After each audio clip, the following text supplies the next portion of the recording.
Welcome back to our Bible study. Today we're diving into a really powerful passage.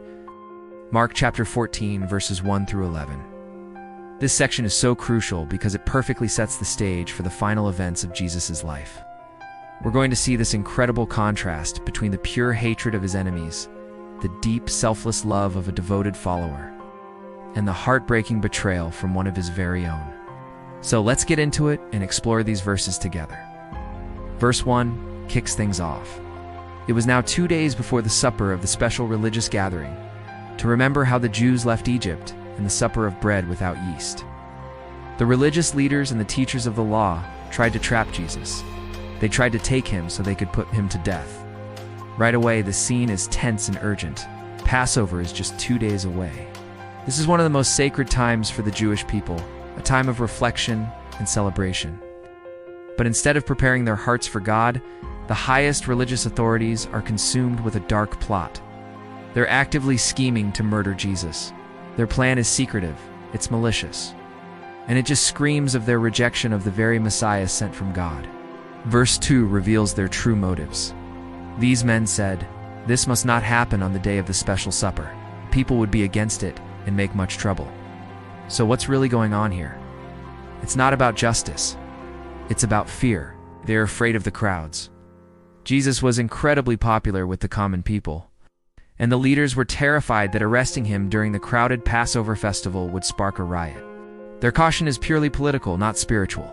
They're way more concerned with keeping their power and maintaining public order than they are with finding the truth. It's a sad picture of how far their hearts had strayed. Then, in verse 3, the entire tone shifts dramatically. Jesus was in the town of Bethany, eating in the house of Simon. Simon was a man with a very bad skin disease. A woman came with a jar of special perfume. She had given much money for this. She broke the jar and poured the special perfume on the head of Jesus. From the shadows of conspiracy, we step into a moment of extravagant love.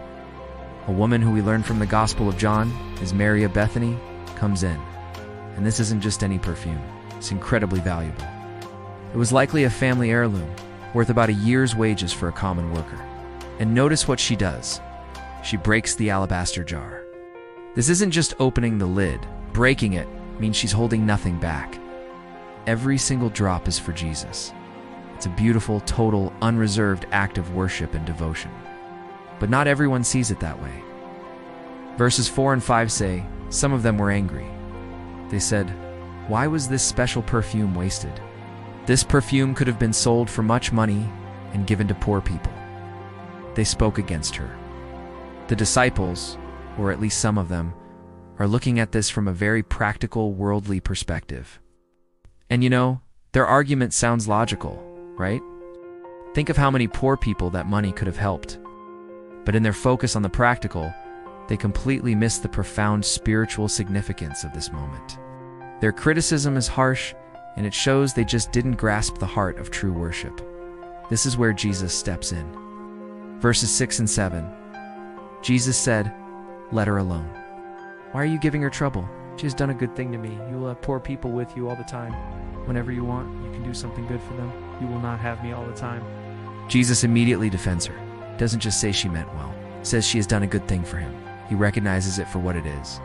An act of profound love and worship directed at him personally. He isn't dismissing the poor at all. He's simply pointing out the unique, fleeting opportunity they all have.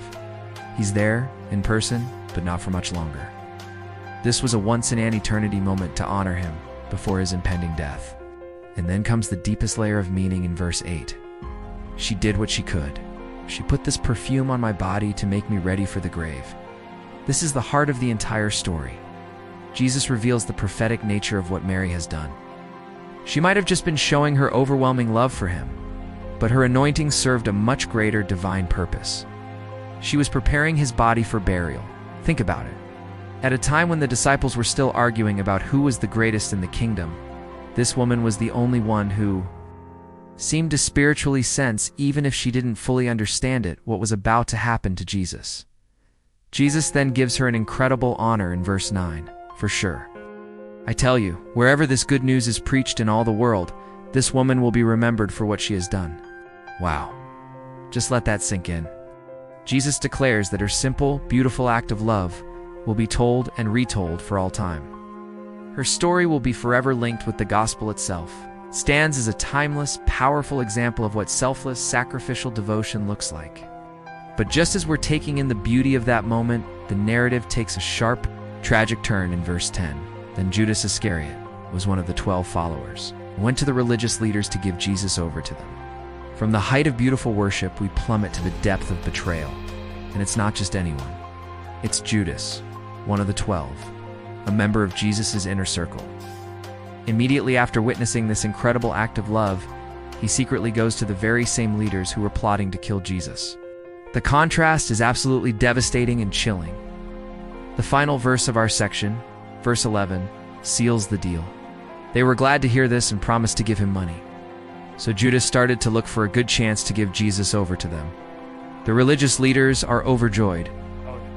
Judas's treachery is the solution they were looking for. He gives them a way to arrest Jesus secretly, away from the prying eyes of the crowds. The deal is sealed with the promise of money, and from that moment on, Judas is actively looking for the right time to betray his master.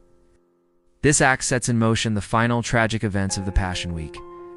What a powerful story of contrasts, the plotting of the powerful, the worship of the humble, and the betrayal of a friend. It forces us to ask ourselves, where do we fall in this story? Are we preoccupied with our own plans like the leaders? Pouring out our love for Jesus like Mary? Or are we in some way betraying him like Judas? I love reading your comments. Tell me if you want to be saved, and I'll help you with that. I'll pray for you every day. For the complete library of my Bible study videos, just search for Jesus at HaroldSwaney. Thank you, and God bless you.